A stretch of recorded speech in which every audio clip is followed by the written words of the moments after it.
Hey guys, TommyBryson here, and this video right here is going to be short and sweet because in reality, I only have one goal with this video, and it is basically to make 2021 the last year where people think that having all of their money in a bank is a great idea, is actually going to grow. No, no, no. However, I don't want to be misunderstood here. I'm not here to make fun of anyone or be like, oh, you're so stupid, you're so dumb, because in reality, I know that when you don't know, you just don't know. So the whole goal of this video is to educate, to help, and to show people different options. So if you want to help someone, help them. But don't share the video with the intent to say, hey, stupid, here's why this is wrong. No, just try to help someone, okay? Because in reality, my mom had 5 figures in the bank for like over 10 years. Today, you know what she has? The same 5 figures, because nothing has happened and she just didn't know about other options. So this is why I'm making this video. And by the way, guys, context is very important to why I'm making this video, okay? I had a friend during the whole peak of when, interest rates are 2.47% over here, go over there, go over here, look for the bank with the highest FDIC insurance, look for the bank with the highest yields, and everyone's going wild and crazy, spending hours watching videos, doing research to figure out exactly where they're going to put their money. And I had a friend, still kind of like my friend, but kind of like one of those people you talk to rarely when they have a favor to ask, kind of like that. And he tells me, Tommy, I've done so much research, bro. I found this bank that gives me $1.5 million in FDIC insurance. On top of that, they have competitive rates. And I was like, oh my gosh, that sounds great. That sounds awesome. And I'm thinking this guy must have so much money, right? But in reality, the guy has less than $1,000. And I'm like, why does this matter? We're talking about pennies here. Even if you were trying to make $1,000 per month from a savings account paying you 4.5%, which we have not seen in like the past 10 to 15 years, you would need around $266,666 in that bank account to be able to make you $1,000 per month. Now you tell me, who do you know has that much money? First of all, and second of all, who do you know has that much money and doesn't know about other investments to put that money to work in a better place, okay? And even then, because that's 4.5%, that's non-existent in 2021 and probably will be for a while. But think about it, guys, okay? Today, we're getting paid 0.50% on average. I went on Google, searched it up, Ally Bank, that's what they're paying right now, okay? So think about it. In order to make $1,000 per month, you need $2.4 million. That's a lot of money. Who has that much money? And who's gonna have that much money and put that money in a savings account to make you $1,000 per month? It just makes no sense. And just to make $100 per month, you need around $240,000 just to make $100 per month. Meaning it makes 0 sense. And if you're gonna comment down below and say, hey Tommy, I know about an account that pays you 1%. The answer is I don't care. Because usually those accounts, and by the way, I have one too. It's called M1 Finance, which by the way, I love M1 Finance, but let's be honest here. You pay them $125 per like a year to have access to that premium account that pays you that much money. So in reality, it's kind of like going to waste, okay? That's really all I'm saying here.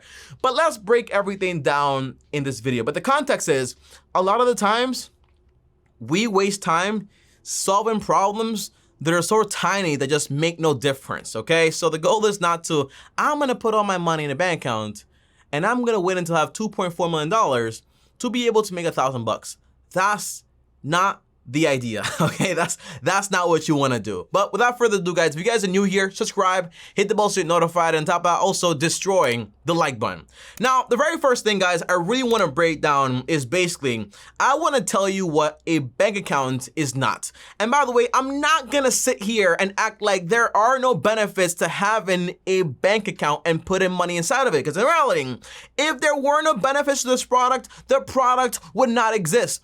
There are benefits. Don't get me misunderstood. So first of all, obviously, one of the main benefits is basically your money is almost 100% safe, okay?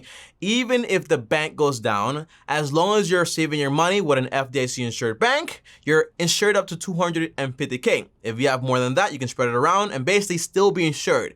And the person insuring that money basically is the Fed. And guess what? They're never going to run out of money because they can just print it, okay? So that's what it is. That's where money is so safe. You take on no risk. And when you take on no risk, guess what? The reward is very low. And that's why you don't make any money, because when you put money in the bank, you're not taking on any risk. There is no risk there. So that's why you make nothing. However, I did have an idea while making this video and doing the research for it. And I was like, what if there was like a bank that had like this program or feature when you were able to give them money and have them use that money to basically invest it into loans, you know, like making mortgages and stuff like that, and maybe like credit cards or whatever, but then you took on the risk with them, and if a person defaulted, then you lose your money. But if they don't default, you get a percentage or a big chunk of money based on those gains. That would be cool, but again, non-existent. And again, loans right now, rates are like super low. So again, probably not the best idea. And I have not heard about this product. If you have, comment down below, let me know, because it's interesting, right? To be a partner with the bank and not just use them for the safety factor. I think I'm onto something on that, okay? Let me know what you think in the comments down below. But second, the bank is not an investment, okay? To me, I'll tell you, simple, okay? An investment is you making a profit on something. Now we know two main things that keep you from making a profit: taxes, inflation, and fees. Well, that's three. But overall, you want to put your money somewhere that is going to make you enough money to be all three of those things. And a bank simply does not do that. A bank is just for safety again. It is not an investment. But don't get me wrong and think that, hey, saving is stupid, investing is great. That's not true. They both have different jobs, and I do both, but for two different reasons, okay? I'll break that down later in the video with even more detail. And the last thing is, guys, okay? It is not a bad idea. It is not old-fashioned. It is not stupid to put money in a savings account. It's actually pretty smart. And I'm gonna tell you why in this video. But don't think that, yo, anyone that has money in a bank account because they're making 0.0000001% must be an idiot. The answer is no, okay? They're not an idiot. And it's gonna make sense, don't worry. And I guarantee by the end of this video, you're also gonna wanna have money in the bank, but specific money, not just like your investment money in the bank, okay? This will make sense by the end of the video, don't worry. But if a bank account is just for safety, it's not an investment, and on top of that, it's not stupid to have money in there, then what should you have money in the bank account actually for? Well, I believe in these two things, okay? And here are the facts, okay?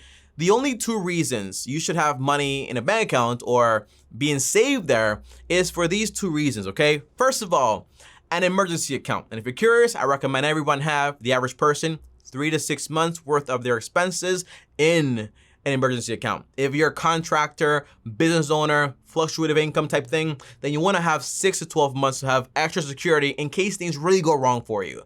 But the idea is that an emergency account, that money, I'm so tired of hearing this. That money is not for investing. That money does not care about inflation. That money does not care about fees or I can get more over here, over there. It doesn't matter. It's money based on you. So if we're having crazy inflation and your monthly expenses are going basically up, you adjust it. But this money is just to be in a bank account to give you a safety. You can't lose the money because it's almost impossible. And on top of that too, convenience. You can always take that money out and you don't have to worry about anything. And if you keep that money in your house and crazy things happens, okay? Murphy's Law. The house burns down, you get robbed, the money's gone. Keep the money in the bank, okay? I don't believe in the whole, like, I'm gonna have my money under the pillow and I'm gonna be safe like that. I don't believe in that, okay? But that's the first reason. Emergency money. That is a good thing for bank account. Second reason, okay, the last one honestly, is for upcoming expenses. For example, wedding, down payment, vacation, wanna buy a car, things like that.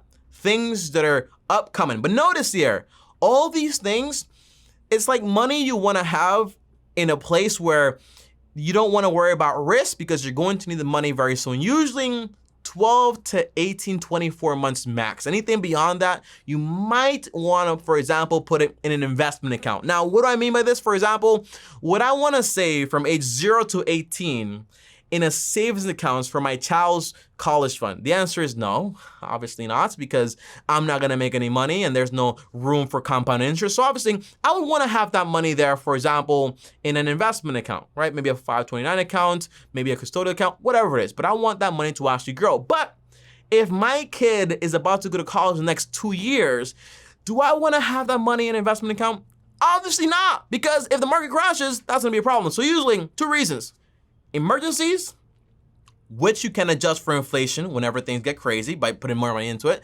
And lastly, upcoming expenses. So I've done this. I have an emergency account and I also have money for my wedding, for taxes, and on top of that, for buying a home. I have to have that money there, and I don't care about making more money on it because I know these things are going to be due in the next 12 to 24 months. That's the idea. So if you're not gonna put all of your money in a bank account, where should you put the rest of it, okay? All of the extra money. Well, I know for a fact on YouTube, a lot of people recommend this. Tommy, easy. Roth IRA, brokerage account, cryptocurrency, or for example, real estate, a business, all of these things, honestly, they're valid ideas, except for things you don't understand, honestly. But I think it would be a better idea to do these 4 things with your money. First of all, cleanup. Second, safety. Third, growth. And fourth, freedom.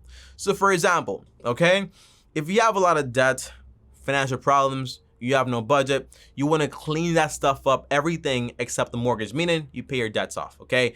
That gives you less risk, less things to worry about, and then you just have all this extra money to do something with it. You grab that money and you put it towards safety. So this is where the bank account is actually useful. You can put your safety money, emergency account, you can put that in a savings account. So by the way, if you're curious, I use SoFi Money. No, I'm not sponsored, but I use them because they allow me to make multiple accounts with different names for everything I want to have. So I can have an account just for my emergency account. I can have an account just for my home payments or home savings or whatever you want to call it, or my wedding or taxes.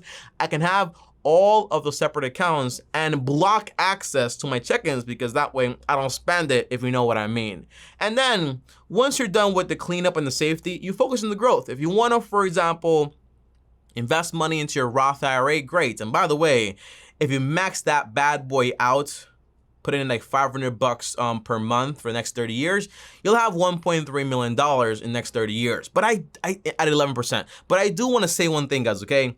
This whole investing game, it's long-term, bro. It takes a long time. It takes patience. So when I say this, I'm not saying, yo, wait 30 years to enjoy your life. That's not what I'm saying, because that's not what I'm gonna do. And what I tell you is exactly what I'm doing. So what I mean is, while you're investing 10, 20% of your income into that Roth IRA or into your 401k with your employer to get that match, fine. But focus on also buying a home the correct way. You save for the down payment. The home is only a third of your monthly income. And then boom, you buy it on a 15-year mortgage, you pay it off faster. But if you make that sacrifice and you pay that home off in like, let's say 10 to 15 years, boom, that's done. What do you have? You have everything's cleaned up already, no debt. You have an emergency account, so nothing to worry about there. And then you also have money being invested automatically into your Roth IRA or into your investment accounts with your employer. Okay, great, 10, 20%. But then you have no home payment anymore. You have no shelter costs. So what do you have? Almost a third or almost like 40% of your income that you're no longer using for anything. So you can use this money, charity, more investments, or just having more fun. And that's in the next 10 to 15 years instead of waiting like 45 years until you actually retire. That's the way I see it. That's what I personally do. So overall, to summarize this, I told you guys, simple video, simple concept, but it really does push the limits because again, the goal is stop thinking in 2021, like forever, that your savings accounts is an investment account, and stop thinking so small, saying like, well, I'm making 2% here, 4% here. And by the way, the last time we had a 4% like savings accounts rate, it was a long time ago. When will it happen? Eventually, it probably will. But when that does happen, you're probably gonna be better off. You're probably gonna be better off on buying stocks because most likely stocks are going to be cheaper, okay? Because it's just a cycle and it's how things work. But overall, do me a favor, okay? Only have money in the savings accounts for emergencies and upcoming investments or upcoming expenses. And then all the rest of the money, put that money to work. Clean up your mess. Save for your safety. And then start investing. Grow that money. Pay off the house. And then you're just able to just enjoy your wealth and enjoy your money. That's the idea. Hopefully, this video helped you in some way.